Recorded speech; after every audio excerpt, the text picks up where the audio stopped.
Welcome back to the championship match here in the Bird's Nest. I'm James Dash Patterson, joined by Chris Papa Smithy Smith, Joshua Jat Leesman, and Isaac Azael Cummings Bentley. I knew about Jay Chow. I knew about Against the Current.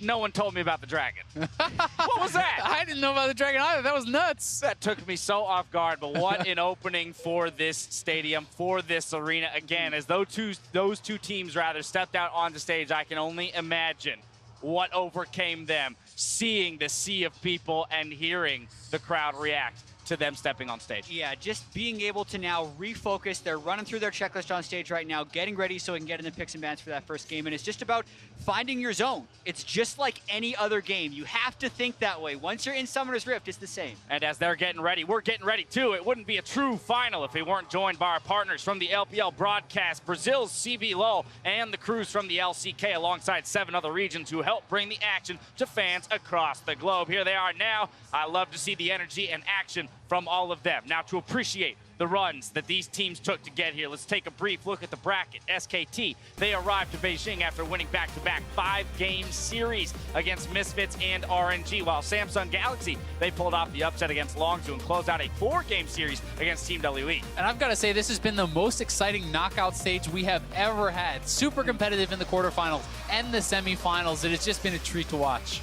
Yeah, it's the most number of total games we've had up until this point in a World Championship, and I'm hoping for 5 today. And I think it might be the best Worlds ever, guys. We haven't even seen the Grand Final yet with the innovation, with all the teams, with all the grandeur here. This has been amazing. Crazy Worlds. day we get to say that, right? Now, looking at the first rematch in a World Final, what about this matchup has changed since 2016? Well, SKT's had to play more games. One more game to get to the finals, but we've said they've looked a lot more vulnerable. And also, Samsung is no longer a massive underdog. But looking at SKT's path right there, the one loss was actually to AHQ when they fell to a Fizz that was blind picked in there. Then it got to the bracket stage for these guys. They had that incredibly close game against Misfits where they got caught up by a few surprise picks in Leona that really stands out. And then also another incredibly close series against RNG. There have been 4 individual games that if SKT would have lost, they would not have been on this stage today. Elimination games, they're 4-0. And to me, so much of it has been about Faker, as it always is. But this year, when they've needed him most, he has played better than ever before, which I honestly didn't really think was possible. Let's look at the flip side of the matchup. Papa Smithy, talk to me about Samsung Galaxy's path over this last 12 months. I mean, honestly, 2 years in a row, they come in 3rd seed in terms of fan expectation. Longzhou was supposed to be the big new dog here, but unfortunately fell to Samsung in the quarterfinals. SKT are back. But that expectation, the reform this year, just their level up from group stages to knockout has been a treat to see because we haven't seen the final form of Samsung Galaxy in the LCK. I think we're seeing it at Worlds this time around. And it's going to be so exciting to find out if no one can crack the case. You know, can SKT show you a way to beat it? Because in the knockout stage so far, Samsung have looked pretty untouchable. I mean, unlike last year's matchups, there are actual questions about whether or not SKT is even favored in the series coming into it. And that, to me, is an absolutely crazy thing to say. But I do, as we take a look at Samsung Galaxy's road to get here, not as easy a road in terms of the group stage. They were up against Royal Never Give Up as well as G2 Esports from the European LCS. Yeah, looking at this one, it has been a rocky group stage, but their path to finals more dominant than anyone else with a 3-0 over Longzhou and a 3-1 against Team WE. And that's why we return to your point, Azael, about whether or not anyone has cracked the code. Has anyone figured out how to beat Samsung's strategy? And that will be for SKT to show us, Jat. Yeah, and you have to wonder if SKT has settled on a strategy because I know they tried to pull out the Leona from the Misfits series. They also were doing a bunch of late-game hyperscaling in the group stage. But to me, I think they may have settled on Huni playing for his lane and everyone else trying to play around Huni. That, I think, has been when they have looked at their best, and that's what they needed to do to take down RNG in the semis. I know in previous years, the fact that they were bringing out new stuff in semis wouldn't have fazed me. I would have thought, okay, they're still holding on for some special stuff specifically for the final. But this year, it does feel like the SKT bag of tricks has been drawn to its absolute minimum. They really have had to show time and time again in having to play all 16 games to get here that basically everything has been thrown out there, and now they kind of have to reel back and decide which of it is actually suitable for their opponent today, because not everything will work against Samsung Galaxy. It really is such a juxtaposition because it's this team that have had to reach and to grab and to find new strategies and to figure things out as they've gone along. And for Samsung, it's been all about control. It's been all about playing this very measured style and damn near perfecting it. They have looked so good at controlling the game, at limiting their opponent's opportunities, and more importantly, limiting their mistakes. And we talk a little bit about the styles. Let's talk about a few of the key matchups. Let's go straight to the top by CuVee and Huni. Yeah, that's really a featured matchup for this one. Even though last year it would be Faker Crown, both these teams have played heavily through their top laners. They have 2 of the 3 highest damage percentages in the tournament. You can see Huni, a 46% forward percentage. That's the percentage of time he's beyond the halfway point in his lane. And he actually doesn't get that much help from his jungle. He's just playing that on his own. He has one style. He needs to play for himself. He needs to get advantages around his lane, whereas CuVee kind of has the tougher job of both picking to contain Huni in the top lane, but also roam around. He's entrusted in getting the bot lane ahead, and when they get that bot lane turret, 5 out of 6 times in their wins, bot lane turret into the rest of the map falling. It's very structured for Samsung Galaxy. And then I think the question to me becomes, can Huni make CuVee play his game? Can he force him to stay in a side lane the whole time? If you can establish enough pressure, if you can get strong enough on your own in one of these split push focus picks, you can make the person stay there and do nothing but answer you. All while realizing that the more attention gets thrown to the top lane, what that changes for the rest of the map, right? We've talked about the bot lanes and how, to a degree, some of them have suffered based on Huni's play style. Yeah, and we've discussed this a lot. Neither of these teams' bottom lanes have been the bottom lanes of everyone else where everyone just crashes down there constantly. No, these teams have been playing 4-1. They're drawing attention away from that area and just trying to spread the map out a lot more than everyone else. And while CuVee's job might not be easy in trying to contain Huni, let's talk about another player who definitely does not have an easy job for himself today. That would be Crown in the mid lane up against Faker. We've already kind of teased that, you know, the fact that in 2016 it was all about whether or not Crown can beat Faker, can rise above him. But it seems like it's a different matchup, a different objective this time around, Xayah. Yeah, you can't stop him. You can only hope to contain him. And I think that's going to be the assignment here for Crown. He really just needs to pick intelligently, to play to follow Faker around the map, try to match what he does, push him in, these sorts of things. You can't let Faker do what he wants to do because he will take over the game. I mean, he's been Superman in some of these games, the Galio games against RNG, papering over 2v2 problems, papering over Huni losing lane and trying to visit. So getting him off any of these first roam champions like the Galio, maybe even the Talia, I think so important for Samsung. And I think for Crown, he has a good mindset coming into this year's Worlds, better than what he had last year when he was thinking he was going to have to be the Faker killer.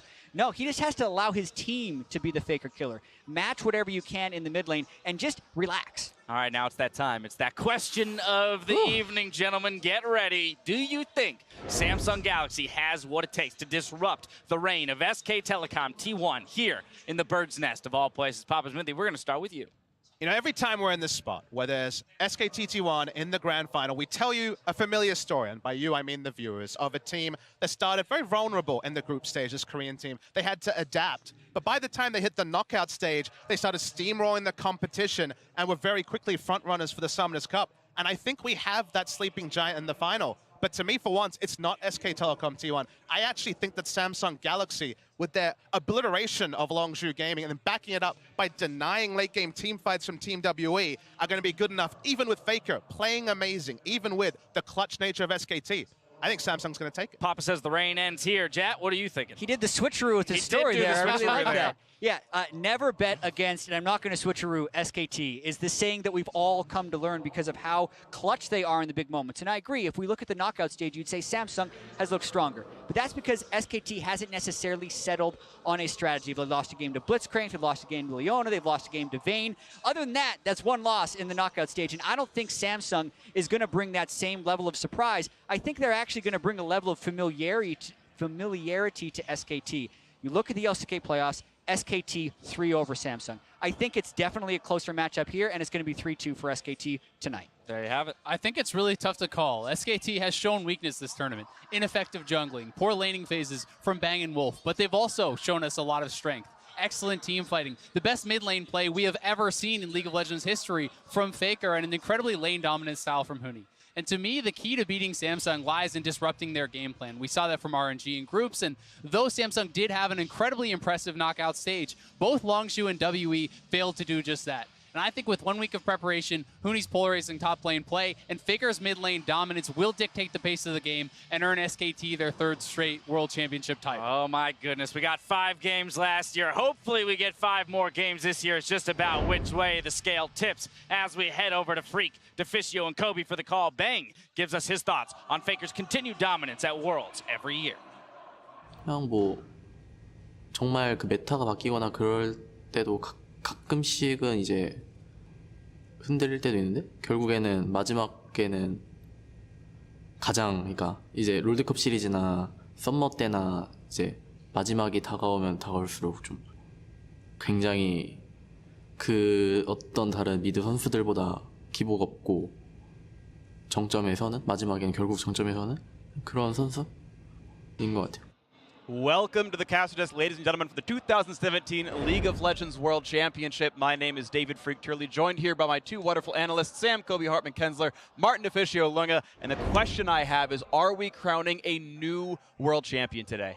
Ooh, you're asking us to predict now? We're not on the analyst desk, but I think it's likely. I think Samsung are looking so good at the moment. Exactly. I mean, one of the things that Ambition said in his interview that was so telling was that last time they faced SK Telecom, they felt the need to have surprise picks to actually overcome this legend that is SKT. But this time around, it actually feels like SK Telecom have been the ones reaching for new picks. Exactly, and it also feels like it's SKT who needs to look at Samsung and say, okay, how do we beat their current strategy? Because it's been so good during the knockout stages here. We have seen a lot of focus around strong bot lane picks. You have Ambition, who's controlling the jungle and the vision.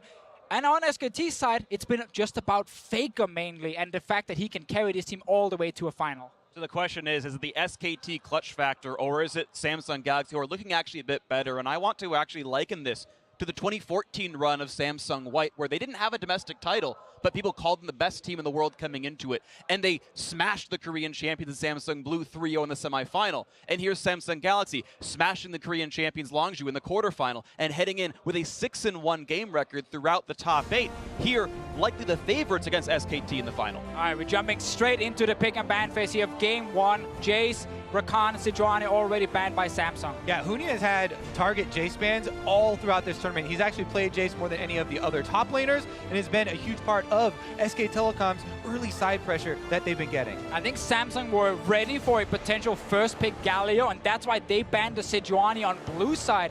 SKT, of course, removing Kalista as well. Yeah, Janna here is the obvious one that has not gone through, though, and Samsung will be very happy to pick this one up. Janna has been a champion that every single team in this meta has been so happy to build a composition around. Now, Kobe, we're talking a lot about Varus as a key pick here because Samsung has focused so much on having that strong bot lane. Yeah, we watched the VODs of their match versus Team WE, and it was all about Ruler getting this pick so early on that they were able to have bottom lane control and then bring in the other parts, the top lane of the Shen pick or the mid lane from the Galio to play around that bottom lane and get snowballing. And Quickshot talked to Koma before the games. We saw it in the pre-show. Koma said they need to find a way to stop Samsung's bot lane from winning early on. That is why they picked the Varus so early here for Bang, to try and make sure he's not losing the bottom lane. But I like the Xayah pick here from Samsung and the Malzahar. Early priority on Malzahar. You'd expect Jarvan based in the tier list to match up the jungle against Peanut here. They're not going for it. Yeah, exactly. Samsung are not a big Jarvan team. Ambition is not a big fan of it. They don't really play top lane either at the moment. So they let it go, and normally they like Kha'Zix or Lee Sin instead of the Jarvan. And it's very interesting that they're willing to early pick this Malzahar for a Crown, because Crown has been a huge discussion point for Samsung Galaxy this year. Whereas you remember back to last year in the finals, Crown was one of the best players on the team and a huge part of trying to take down Faker. He even got the solo kill on Faker in game number 1. But Malzahar is this champion. You're not looking for solo kills. You're looking even at a CS deficit early on and being more useful later. And you bring Engage for your team, which is really good against split pushers like Huni. If you can always force a fight in the mid to late game, Huni has to TP in and join, and his split pushing days are over. SKT, though, they actually removed the Jarvan here, so Ambition can still go for either Kha'Zix or Lee Sin as one of his preferred choices in the jungle. I like the Syndra ban. Again, if we're seeing a lot of top lane bans as well, Gnar really comes to the forefront of my mind. Because they've already banned out the Jace, this is a very possible blind pick. Everybody willing to play this champion into any other matchups besides the Jace, and with the Shen also being banned out, it does look like that will be a split push advantage. We're probably going to get the Kennen here coming in from CuVee. That is normally the answer to Gnar up in the top lane.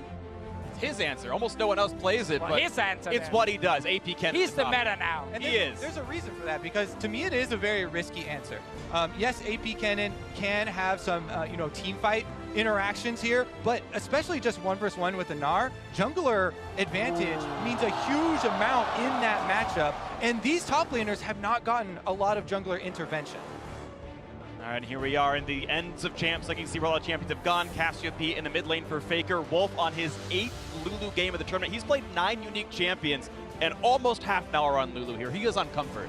Cassiopeia as well coming in last here from Faker. He saw the blind Malzahar and said, you know what? I can destroy that guy in the laning phase. We've not seen a lot of Cassiopeia in the knockout stage, but it is still such a powerful laner if you are good with the champion. Yeah, and we do have Peanut on the Gragas as well. So much about early game in the current meta has these two roles linked. We've said so many times throughout this tournament, is a lot about mid and jungle in the early game, and then you can start to transition that through to Vision, which does get that bottom lane control we always come back to. Exactly, and the plan here makes a lot of sense from SKT's side, as we have a little bit of confusion of how far away do you walk for the handshake when the coach is all the way on the other side of the stage. Well, it's a long track here. They're going to learn, and you know, you heard Dash talk about the 100-meter dash earlier. With this one, maybe they can run a quarter mile back and forth to their teams and the coaches. I think they're just worried the dragon was going to come back. That is a healthy amount of respect given. Still though, spawn till 35 minutes. They're okay for now. They're okay for now. I look at the SKT drafter and I'm like, okay, they identify, get a winning mid lane matchup for Faker, get a bot lane matchup that can go even at least against Samsung, and they got that in this draft here. Lulu Varus is so strong in the 2v2 lane, and the Cassiopeia can win early. And we'll have to continue to check in on the top lane 1 versus 1. Huni into CuVee's Kennen. Game 1 of the 2017 League of Legends World Championship Final about to begin. We are on the Summoner's Rift, and it is going to be a barn burner of a match. SK Telecom T1, 3-time world champions, looking for number 4. Samsung Galaxy were a game away from dethroning them this time last year, and now in front of an even larger crowd in Beijing, China, hoping to be the second Samsung team to win Worlds. In order to do that, they are definitely going to have to deal with this mid lane. Faker on Cassiopeia is one of the player and champion combinations that have been the most brutal for the opposing mid laner. Crown now is going to have a lot of defensive work to do. Cassiopeia can take off the shield very easily with the spammability of her spells and then continue to punish him because Malzahar, very few options for trading early on. And that's also where I get a little bit scared when I see Ambition on Zac, because Zac's early game is not very good either. It's not a strong 2v2 fight around the mid lane from Samsung until later in the game. They definitely need a Malzahar ulti and probably even more to actually beat the Cassiopeia and Gragas. So SKT will get that control they're looking for. Of note, you're seeing the bot laners very focused on keeping the marksman alive, barrier heal on both these squads right here. One of the fun innovations, I guess we can say, about Worlds so far this year. Our defense have been popular. Bot lane's been a very important lane, and keying very heavily on keeping those marksmen alive in the team fights. Ruler and Bang have been 2 of the world's best for quite a long time. We'll see how much they can put in this game. And with Peanut getting the leash on top side, starting red and heading downward, Bang and Wolf get the early control of this bottom side. You can see the first thing that Wolf goes for is the brush control on the side lane to try and threaten Ruler there. And he did miss the last hits, so the early gold advantage over to the Varus lane here with Lulu on the brush control. Everything counts in the early game. 20 gold. You can, but more importantly for SKT, they're trying to get that early push in their favor after Samsung comes a little bit later to the lane here. Meanwhile, though, look at mid lane. Faker's already pushing Crown to his own turret, level 1. And we talk about this matchup a little bit more in depth. Whenever we speak with any of the mid laners, the biggest frustrations with Malzahar and why we don't see him pick more frequently is the difficulty with CSing early. So the theory here for Faker, behind just shoving the wave into the turret, is that Malzahar already isn't able to get those last hits, and it makes it even more difficult as the turret shots are coming through. But that being said, Crown actually doing okay getting those last hits. And then we have to add on that Malzahar's damage in the early game before his ulti is ready is not very high. It's easy for Cassiopeia to kill the small voidlings and then simply out-trade Crown. And we're seeing that jungle and mid lane link on display here already as Peanut goes for a bottom lane invade, drops his ward at the Raptor pit, and then gets vision with Q first. So he's checking all of the boxes, being safe and looking both ways before he crosses the Krug camp. Gets to cook it. He doesn't waste the W active on the Blast Cone. That's a coded interaction with the ability, so everything's ready. He's going to be just fine taking away Krug. That's easy to do. Ambition on his first recall should have enough for the Poacher's Knife, and now we're going to see CoreJJ sees him and pushes them back over the wall. All right, Peanut will be safe for now. Now, a big thing about Samsung in the knockout stage of Worlds was they tried to play more for the early and mid game. They stopped playing just for late game team fights, and it was so focused around strong bot lanes. Because then Ambition will play bottom side. See what happens mid first though, because Peanut is on his way.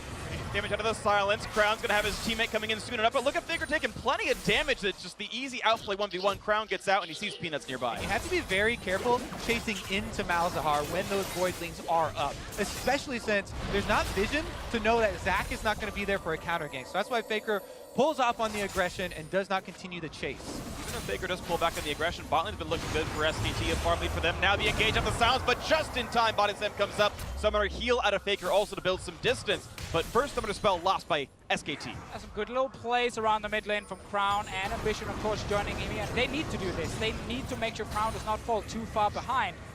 When he played the quarterfinal against Longshore and he blind picked the Malzahar, Syndra was the answer for BDD, and Crown died early on in lane. He got destroyed.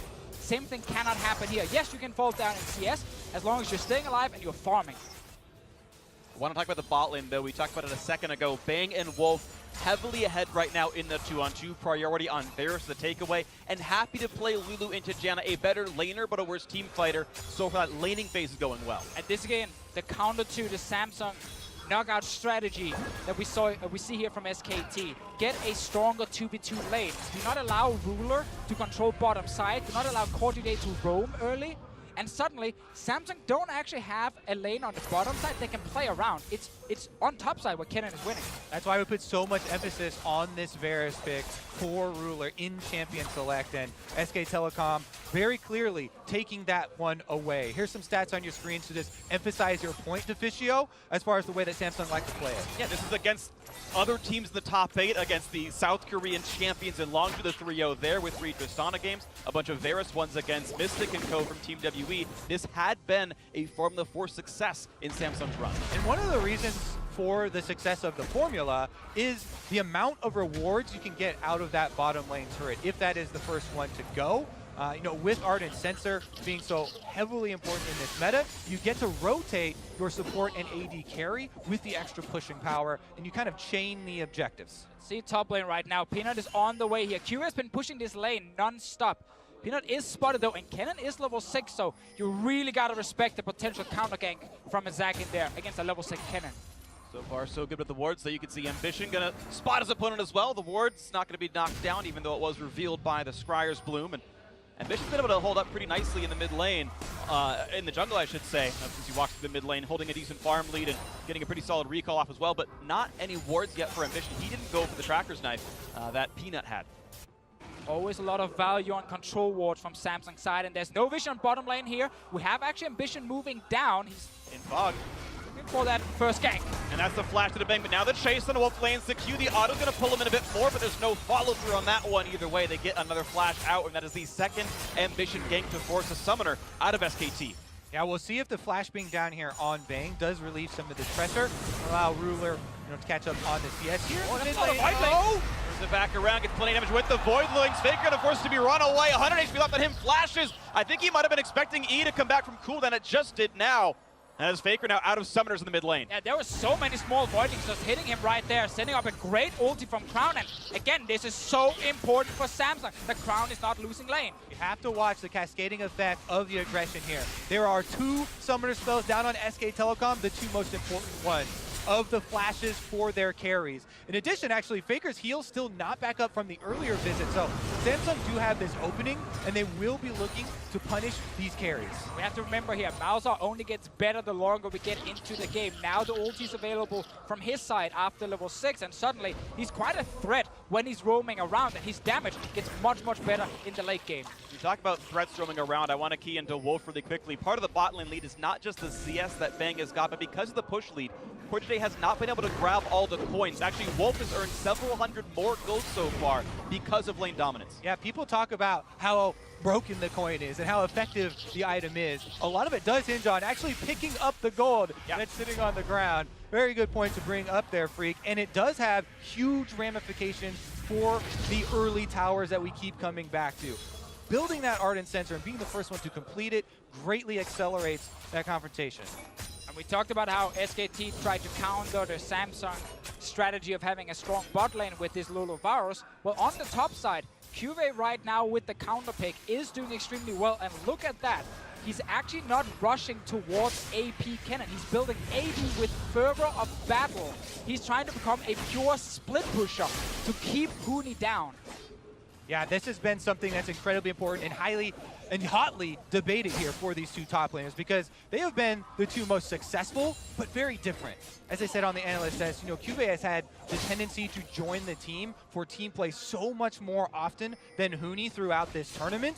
But now, as you said, without going the AP build here for Kennen, he would want to keep that pressure in the side lane. Exactly. AP Kennen is much stronger when he joins team fights compared to AD Kennen, who's a pure, like, stay in your side lane and win it.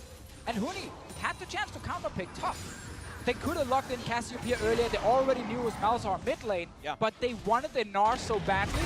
Maybe because Huni didn't feel like he had a good answer to it in case CuVee picked it. Well, maybe because of the tendencies of these players, they have been able to pull off a little bit of a bait here. There's nothing saying that Huni has to continue with the other way. You know, Gnar very clearly could still join the rest of the team, and SK Telecom can pull off a very big combo with the Cassiopeia, Gragas, and Gnar. It just forces SKT to play differently, because Huni has been playing for himself, for his lane, all tournament long. It forces him now to play with the team instead. Use your TP on the bottom side. Join the big team fights. We know he can do it on the Gnar. We've seen it before from him. It's just a different style we see in this first game from both teams. And it's fun to see. I actually respect the hell out of what Samsung did right here, which is to still play things in CuVee's wheelhouse and a style they're pretty comfortable with, but force Huni into a play style that he hasn't shown nearly as much strength with. He's always on the Jays, the split pushers, and if he does that, he will lose the game for the team. I like what CuVee and Samsung Galaxy have done here with this. And we have to see if the confidence Huni got from the game 5 against RNG, where he was on the Gnar, where he made the big engage after the Drake went down and SKT won that game. He needs to do the same in this first game here against Samsung. Let's talk a little bit more about Huni because there's an immense amount of pressure on his shoulders. SK Telecom replace a couple of players every single year. Often the top lane and the jungle, you know, have these rotations, and there's so much, you know, history that he has to fill in. You know, the shoes are very big here for Huni, and we've seen how much pressure and how much focus has been given to him here. Now, on the biggest stage that he has ever played in, will he be able to step up for the organization? Also really feels like top lane has been the most criticized role on SKT since Marin left the team. It was hard for Duke to have the impact he wanted. We saw Untaro play during the year as well. Huni didn't play all the games on the side of SKT in 2017, and it's been hard for him to kind of lock down which kind of style do they want to play from top side. Now it is a split pushing focus, except for this game where Huni needs to join the team. Look at the stun as the marks are timed out there, but CuVee nearly got himself a couple hundred extra damage on the Huni, but still you can see this laning phase almost cresting plus 30 now, 12 minutes in. It is getting larger and larger throughout the game. It's beating CuVee's statistical average when he's against a player like Huni, and CuVee was already the #1 laner at Worlds so far in the top lane. He is doing immensely well here, but it's only keeping the game roughly equal. You can see still plus 15 in the bot lane for SKT. Faker up 10 as well. But it's a great start on Samsung's side with the Mountain Drake, with winning top, and with the fact again the Crown is doing great in the mid lane. He's not getting punished at all for this blind big Malzahar, and Faker's trying now. Doesn't get stunned though, and the silence means there's no more chase to be had as Faker just, you know, takes down some Voidlings, but you can see he's kind of losing these trades. This is the pick that Faker wanted. Crown blinded it early on. They gave him 2 bans in the second phase to narrow down the pool a little bit. But Faker, though, with the Cassiopeia next up, is not really doing maybe what you expect with the matchup. And here's Samsung Galaxy starting to get what they expect out of their bot lane. A lot of pressure down here. Again, we return to that 6 out of 7 of the first turrets for Samsung have been in the bottom lane. Ruler and CoreJJ slowly whittling away at this objective. Yeah, if you look at the items, it's the Warhammer and the BF sword for Ruler here, just stacking as much AD as possible against attack speed and then Ninja Tappy on the side of Bang. So Bang is not really dealing much damage in return, and Ruler's just been able to take over the lane after the first few backs. So a 13-minute first turret for Samsung Galaxy. All I saw Ambition do was a single gank that blew Bang's flash, and the rest of it was heads up 2-on-2 with an arguably weaker laning phase. SKT got counterpick and priority and the rolls down here. So far, step one, good for Samsung Galaxy. So much so that Ambition even gets to move in and take away the blue buff here as SK Telecom are just bleeding control of the map. What this then allows Samsung to do is rotate their bottom lane over to the mid lane and actually have the ability to push in Faker himself. Yeah, Faker is trying to actually be more proactive in his lane, so QSS comes in early to use it against Crown's ulti and try and see if he can actually win the 1v1, but the 1v1 are kind of gone now because the first tower is already dead. The map is wide open. Everyone is going to start roaming around, and Faker probably won't get an easy chance to just duel Crown. And it's double TP versus single TP, so Crown down on the bot side, of course, with that free time. You can see a blue buff stolen back by SKT is a good consolation for them. They get that same blue that Ambition had stolen earlier, and it's crucially on Faker himself. Now you've got to watch for what the lane assignments are. Samsung Galaxy putting their dual lane in the mid. The question is who can actually answer, because Crown's about to reach bot lane tier 2 and no one's getting that farm yet. You can tell the tension rising in this game. Now the ultimate's blown for both AD carries there, but the opening of the final series here at Worlds and both teams trying to stick to the game plan, but SKT they're slow on the play. They're missing half a minion wave right here. Bang just now coming in, and he can't duel a Malzahar. The Rage Blade's not dead. He's got a Blasting Wand in inventory and a Ninja Tabby. Wolf finally shows, but that is a minion wave late, and the work is starting to happen now. Samsung Galaxy playing 1-3-1 and being faster to play than SKT. Exactly. This is a very rough spot to be in for SKT here. They're losing the map. They're losing control around mid. Rift Hell is getting started by Samsung already.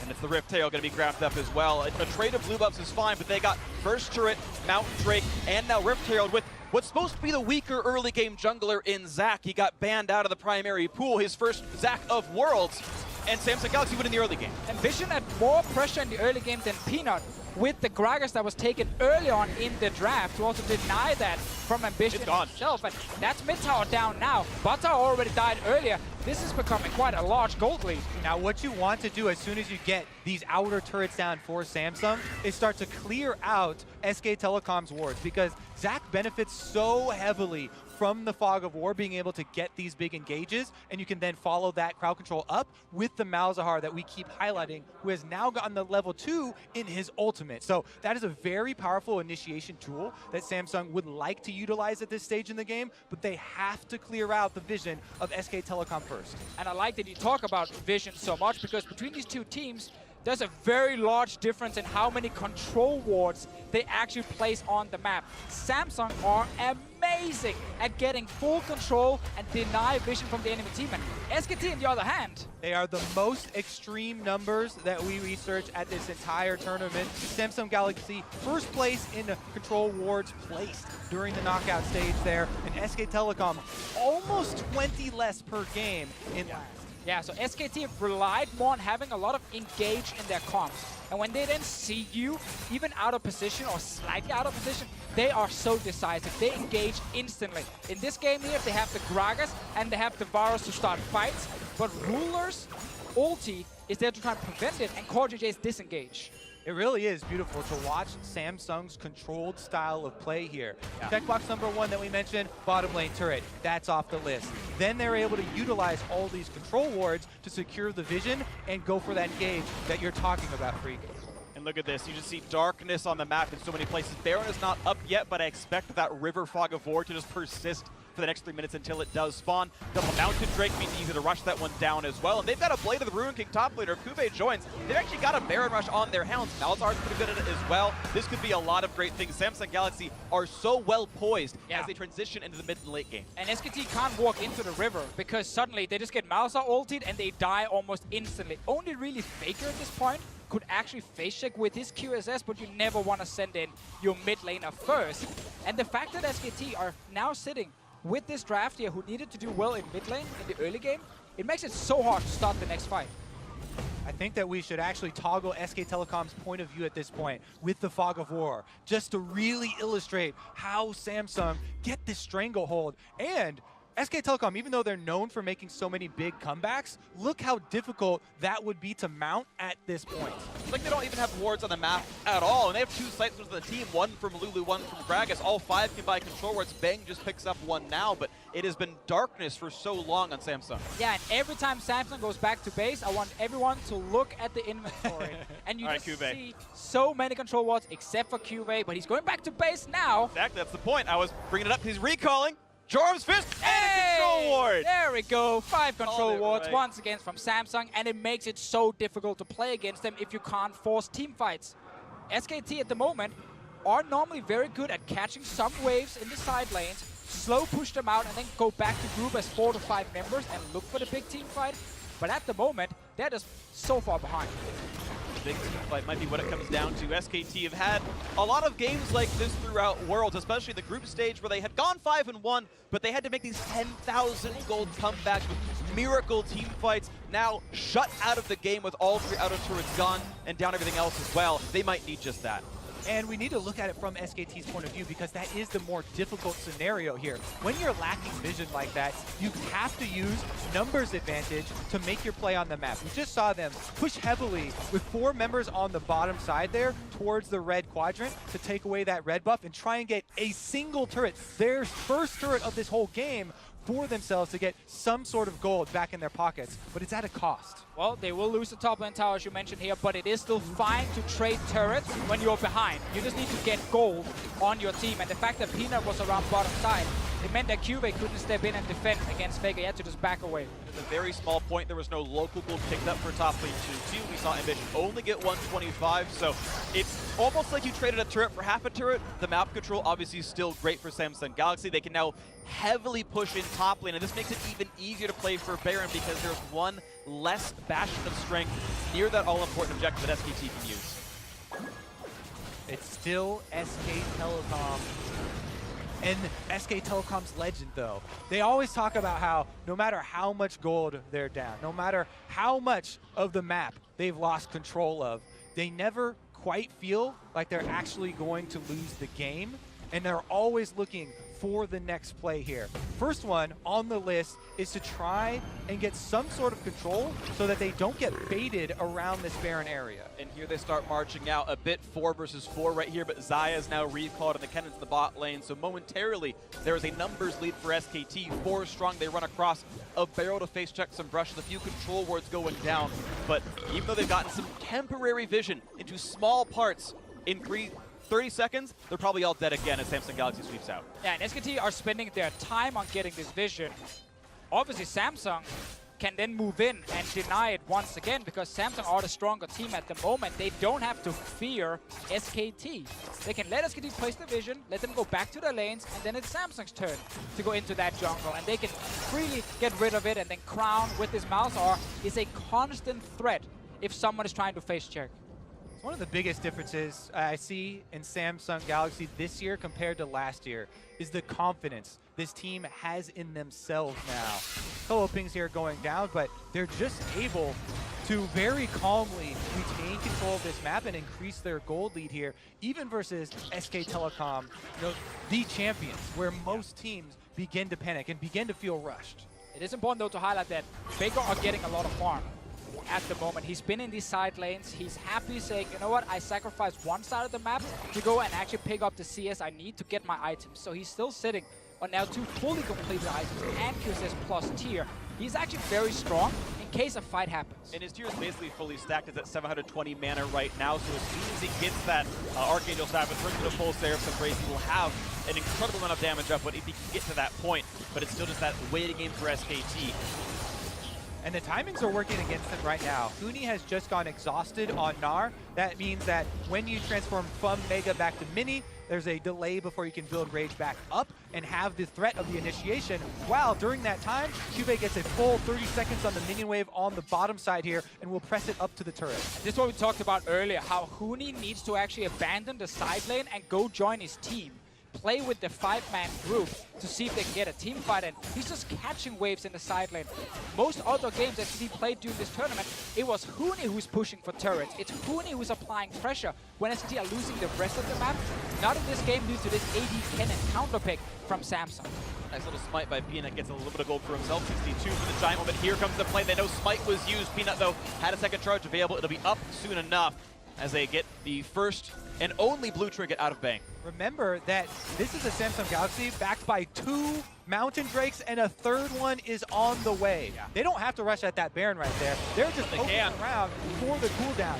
Now that the vision is in air, let's see. I really love the play when you start it, you bait out the blue trinket, you kill it, you go back to your mid lane, got push a it, steal. and then you go back again. Going for the play. Can he get himself in? He's suppressed. The burst damage. Oh, the play was too early. Peanut with the game, saving Baron steal. And here comes the re-engage. He bounces back. First blood still goes to Samsung Galaxy. Huni TP's in, but it's 5v4. Huni doesn't have a lot of place to go. Faker likely to lose his life. The flank from AD Kennen. They've got 2, now make it 3 as Bang is forced to run away. He's chased down. He's silenced and dead. Huni can try to Baron recall out. They can't see him. But 4-0 to Samsung Galaxy. SK Telecom got the Baron steal, but they forgot about CuVee. As soon as he joins the fight and flinks around the backside, there's only one survivor, and it's Huni himself, left alone to defend. The call though was good from Samsung. Go back to the Baron. When Peanut tries to steal it, you ult him with the Malzahar. But everyone seemed to stop damage on Baron itself. They jumped on Peanut instead of saying he's suppressed. He literally cannot do anything.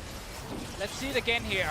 When Peanut gets into the pit, Crown wants to ult him instantly. It's actually smart by Peanut to try and ult Crown away, but now Ruler is hitting the Gragas instead of the Baron. You don't need to kill Gragas, you can kill Baron. But Ambition is the one who uses his smite early in the end there, even though the call for the whole team was to stop damage on Baron, so it's a bad call. Ambition really has a bit of explaining to do. Seems like it's a split call. Do you kill the Gragas and then the Baron, or do you suppress the Gragas and kill the Baron? And it's in moments like those where you see poise and experience really come out. That being said, 4 kills here were cleaned up on the outside from Samsung Galaxy. It was 4 kills, but the only objective taken was that 3rd Mountain Drake. There's now a long 6-minute lull for neutral objectives, and with that Baron buff on Huni, he has a bit of pressure on the side lane. Samsung Galaxy resets on their 4,000 gold lead. We'll see what they can do next. All right, CuVee right now needs to be careful because we have Wolf and Peanut knock their way down to the bottom lane here, but all of Samsung coming from mid now. The question is, what can they play for? A delayed game probably benefits SKT, letting Fakers scale up, and the only thing, again, they can push is turrets. So Samsung Galaxy need to move forward. All that SKT want right now is Huni to get a turret and some gold with the Baron buff. He's trying on top side, but they're actually expending the teleport here from CuVee. And again, this is still the AD Kennen, and it's extremely threatening here in the side lane.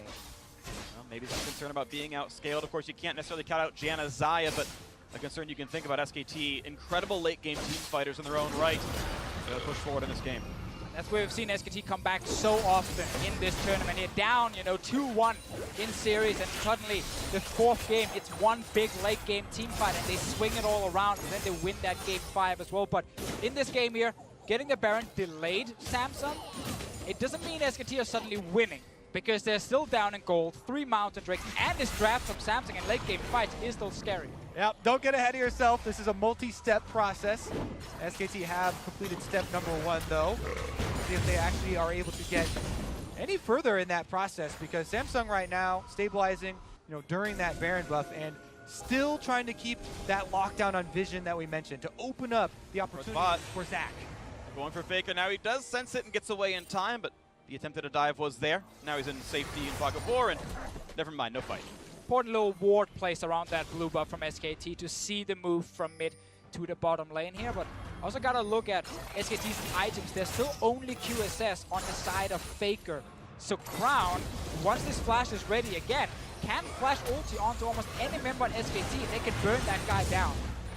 Well, it seems like going to be in a lull in the action, though. Samsung Galaxy not really a team to dive. They're the ones that play around vision control and taking over the jungle. They do get a little bit of pressure in the mid lane, so they are getting these chips in. Of course, that triple Mountain Drake means those chips are giant chunks out of the turret every auto attack, but it seems like they're still going to play very patient, and we have some time to go for the next fight.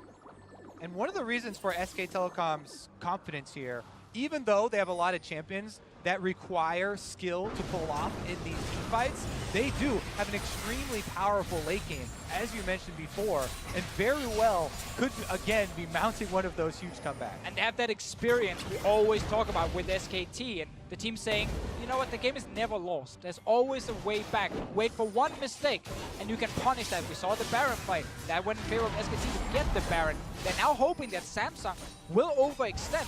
CuVee doesn't have teleport at the moment. Huni's TP is ready, meaning if Samsung are pushing with 4 members while CuVee is in a side lane, there is a chance for SKT to force a fight and do what we have seen them do so often. That moment is not right now. Huni just now is tired again, cannot go back to Gnar, and insight lines with CuVee means he can easily land the stun through his ultimate, so matched well enough. If Huni ever runs far away from the lane, that's when you can start to see those openings here. Mind you, Frozen Mallet on both these top laners means a chase down is certainly viable. SKT also needs Samsung to start pushing with the 4. Like, they can't just TP in randomly if Samsung are sitting far back on the map, so they're kind of hoping that Samsung will overextend in the mid lane. There is a ward in the mid here, just past the minion wave at the bottom of your screen. That is a potential ward for Huni to use if they can start a fight. Remember, Faker is the member of SK Telecom that got the early Quicksilver Sash, so even when you see Crown creeping around in the fog of war, there are still options left for Faker. All summoners available as well for both of these squads, except for the teleport on CuVee. So much of this snowball will be determined by the next play, the big team fight that is set up here. And we can see what we talked about earlier with SKT. Through the group stage, that blue line at the bottom. Again, this was that's their goal on average when they went 5-1. Right. They won almost all of those games. They were able to get these comebacks, and as you can kind of tell from the numbers, those aren't that gigantic. Neither really is SKT's deficit here. They have come back from worse, but what matters is the next minute right here. As Baron's coming up, the 4th Drake as well. It's about Samsung's mantra, vision control, make it darkness, play for that play one more time. What's also important about that goal graph is how SKT in the semifinal against RNG did not fall really far behind like we have seen in the group stages. They had obviously the game 3 where everything went wrong against Uzi's Vayne, but apart from that, SKT had better early games and were more even when they moved towards the later stages of the game. This first game against Samsung, they straight up lost early game. Lost the first turrets, couldn't kill the Malzahar in the mid lane, and they've been behind all game long because of that. So this is now the moment that starts to matter again. We had that 6-minute lull when SKT stole the Baron, and a mid lane 2-2 fell, and that was it. It's now about this one. The summoners being up, the ultimates available, the vision control, CuVee on his red buff. It's Samsung's game to play, and it's up to what tactics they want to use to wedge this game open. That moment approaching quickly here. Baron now spawning, and this is the triple Mountain Drake. This changes the game so much depending on the spawns here. Samsung can annihilate this Baron incredibly quickly. So you have to set up the play by getting CuVee splitting on the bottom side to mount that pressure and force SK Telecom into the difficult choice. And Huni is here already because he's trying to get control of the mid lane, trying to allow SKT to push the wave and actually walk into the Baron area through the river so they can kill some of these control wards. But now, SKT were not there to commit, and now Huni has to go back to the bottom lane, and it's actually CuVee who can either take tower or move to mid himself and get Samsung full control. And once again, it will be mini Gnar as Huni's form times out. You're going to have a little bit of time for CuVee with the minions. They now see Huni is there. They know he's back in a mini. They know a TP is not a threat from him. And you can see Kennen far away, waiting for maybe a TP location. Though the damage is not high, the crowd control is still the same out of AD Kennen, and he can lock in SKT if they do want a team fight. Huni getting locked up into the 1v1 here. He does not want with CuVee having double buffs at the moment. And Samsung apply the pressure. Nice, so far damage up, but not even a chance. They played the vision. They pushed the team away. There was no TP flank to be had. Well played, Samsung Galaxy. It's such a great setup. You get full control of top lane and mid lane where you have the minions pushing for you. So the enemy team can't walk into the river. They can only show up behind the Baron. But we saw Samsung right there have the vision control, burn down the Baron with 3 Mountain Drakes, and SKT, they cannot react. And suddenly, we sit with Samsung's Mountain Drake and Baron buff. They're now looking for that inhib. I want to see really quickly the dregs of the SKT vision, because obviously they had no chance at all of checking it, and you can see just how deep their wards even were. They saw their own red buff, and that was it. Any of those brushes could have had Schrodinger's Malzahar in it, and it would have been a dead to anyone but Faker if they had base checked it. Still only 1 QSS on the side of SKT. Yeah, as Malzahar, very often, especially late game, the better option to just ultimate the front line, get your percentage damage down, and make sure that you're safe as far as the tank-to-tank battle. Try and work your way through. And Ruler's big, keep in mind, he's at 70% crit Infinity Edge in. He will melt through this front line. His individual gold lead is 5,000 over pretty much any of the tanks of SKT, and that's Peanut, who went Merc Treads, which doesn't defend, and also going for Night Sky, which is not a good self-defensive item either. Mid lane now under fire, another turret fall. They burn it down so fast, and Samsung right now are not looking for big team fights. They're playing the map. It's only 4 kills to 0, 33 minutes, and SKT not even getting a kill, and only getting 1 tower. Samsung Galaxy have worked their entire year to get back to this moment. Their rematch with SK Telecom, and they're opening it with a very confident game number 1 here. Moments away from cracking the inhibitors. They're making a statement in the first game. They're not afraid of SKT drafting a bit more for the early game. They're fine blind picking a Malzahar as well. And they're not giving SKT any chance to engage these fights here. Ruler, with his ulti on Xayah, is so confident in the front line. Bang is trying now. Going for the damage on Ambition. The tank, though, still at 1,500 health. Ambition rich enough. He's actually got about as much as Bang does individually gold-wise, and there's just no play to be had. We saw Bang toss the ulti out, couldn't find anything with it, and back we are now in mid lane siege.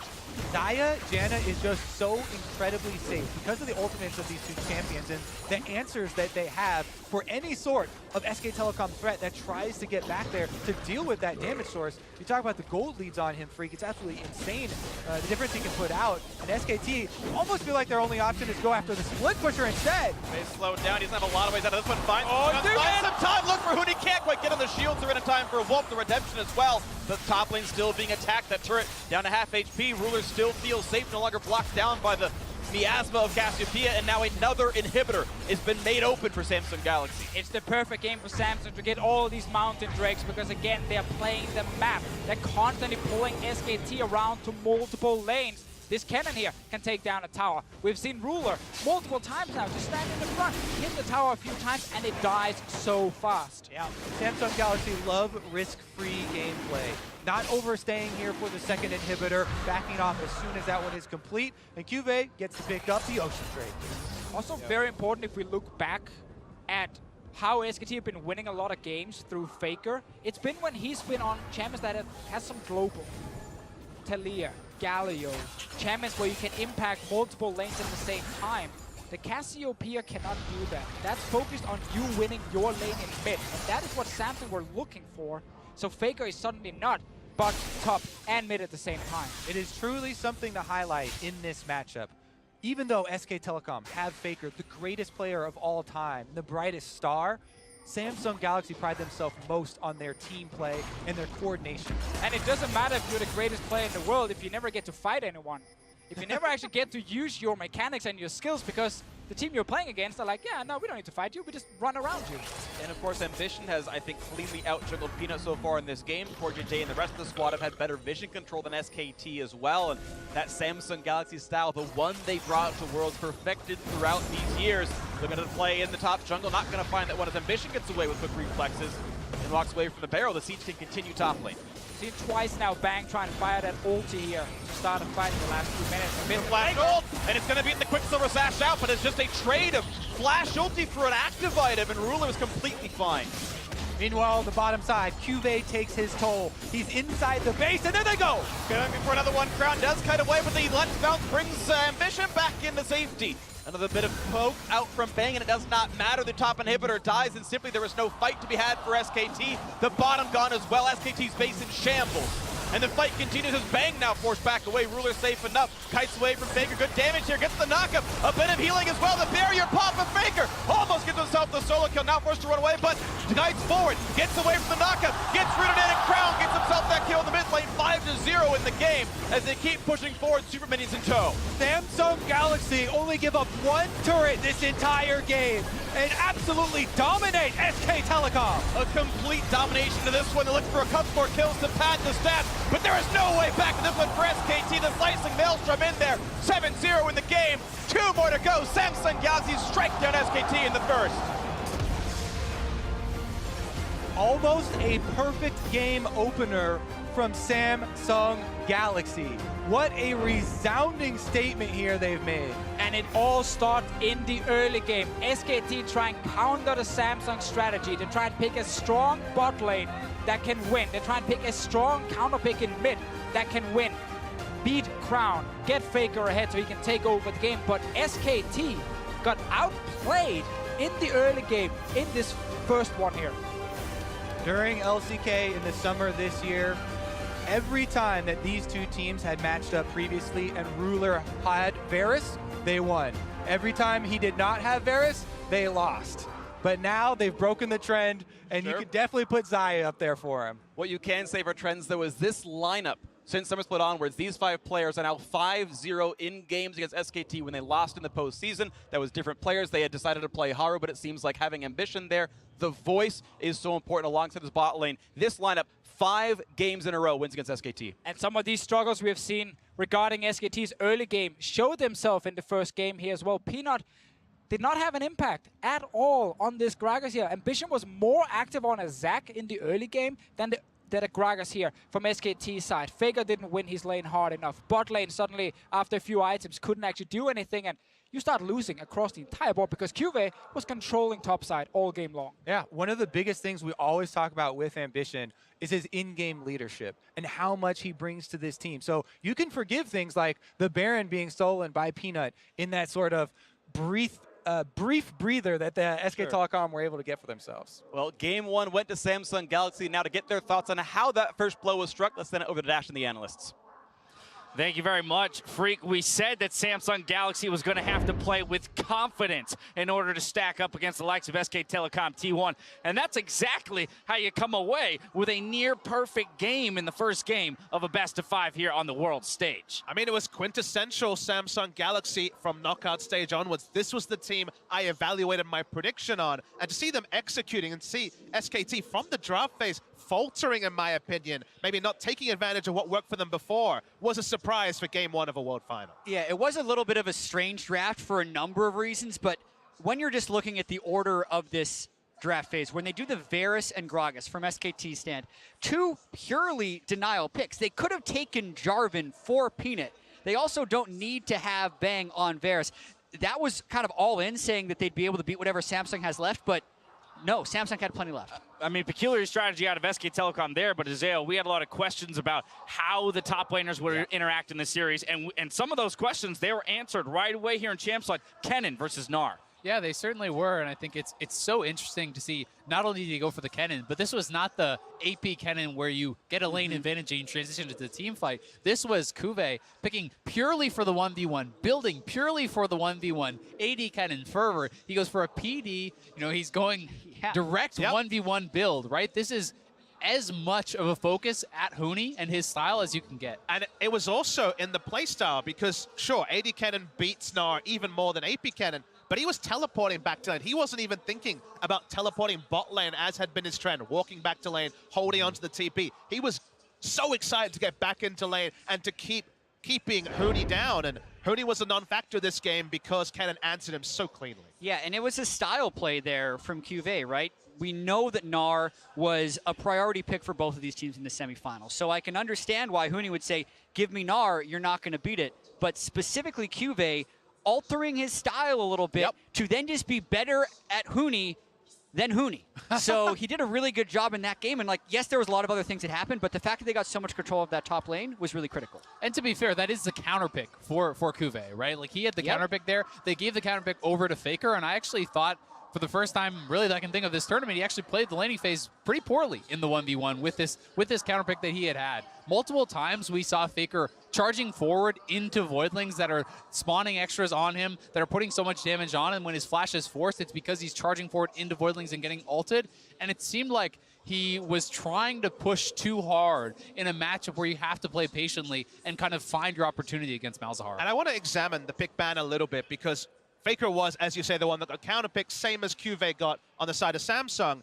What worked for SKT previously was Talia, was Galio, was Ryze, the roaming champions. Galio was banned by SKT, not an option. Malzahar blind pick, which is a new thing. when it comes to the first round of the draft, it denies Ryze as an option because Malzahar really wins that lane very hard in the 1v1.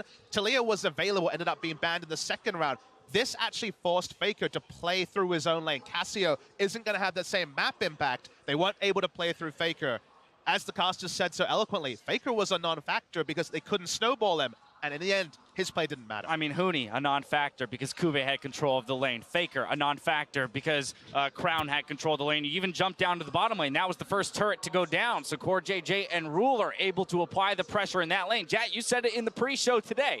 There is a world in which Samsung just distills their strategy down to get pushing lanes and pressure the map to a victory. There were only 5 kills in this game total, and all of them on the side of Samsung Galaxy. And there, I think you have to give some credit to Ambition because it actually was SKT with the push early on, who were doing pretty well in the 2v2. Ambition comes down, he forces Varus's flash, and then that means you no longer get to push. It almost felt like we were watching a rerun of the breakdown when it talked about Samsung Galaxy winning with no kills. Because I noted down at 20 minutes into the game, Samsung had an over 3,000 gold lead. There had been no kills. Ambition hadn't even used his ult once in the game. It was about as non-interactive as can be. But we were all sitting there from 10 minutes onwards being like, feeling the raising dread that you have to imagine SKT was feeling because it was one-way traffic. There were only 5 kills in the game. 4 of them came in one team fight. This one around the Baron. A scary moment for Samsung Galaxy as Peanut comes up with the Baron steal. But this will be our Acer Predator replay for Yeah, game and 1. gotta point out that Crown suppresses Peanut, so he can't smite while he is suppressed. Ruler stops damage on the Baron,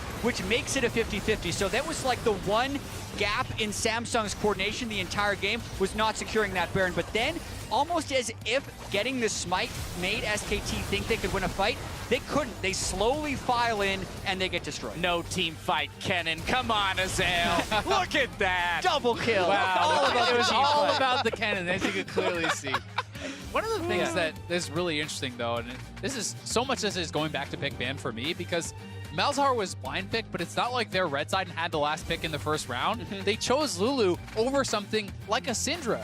We saw Crown get absolutely slammed by BDD in the laning phase in that exact matchup, and Faker could have had it for himself. Sure. Yeah, and looking at the way this one played out, going for what I feel like is the late game scaling pick in the Cassiopeia and not being able to have Faker bail out the side lanes didn't work at all for SKT. But Samsung was nearly perfect game by WE in game 1 of the semifinals. So much can change with a minor tweak to the strategy. So I think to Papa Smithy's champion pool point, get Faker back on the other stuff. Clearly the denial picks didn't work against Samsung. As the players make their way back onto the stage, you can see the faces here of the SKT players themselves. Papa Smithy, I want to kind of refocus now into game 2. SKT, with side selection, has elected to remain on red side. No substitutions coming in. So let's talk about this a little bit. So I was actually thinking in this game, it's like, wow, they really need to have top lane control. And now that they don't have red side again, they're going to wait. They have choice. So clearly they can choose red side because I think it's all about the top lane counter pick for them. They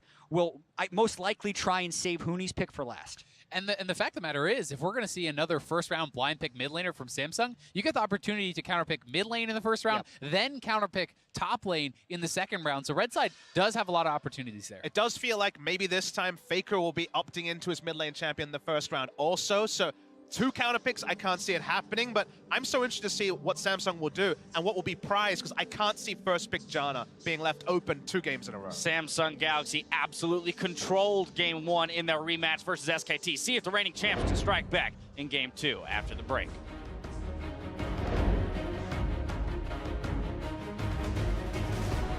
And you go back again, going for the play. Can he get himself in? He's suppressed. The first damage. Oh! Peanut with the game, saving Baron steal. Peanut!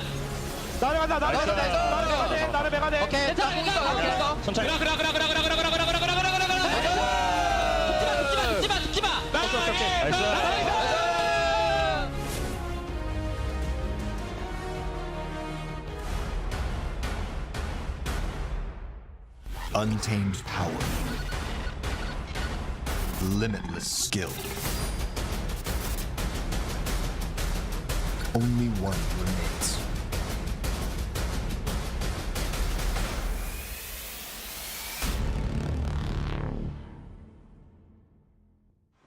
Summon your strength.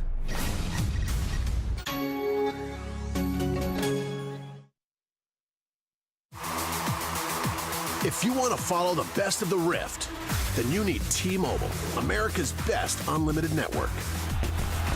We've doubled our coverage, so you can stream Worlds in more places than ever before. With T-Mobile, don't miss a moment from the first battle, all the way to the lifting of the Summoner's Cup. Another reason why T-Mobile is America's best unlimited network.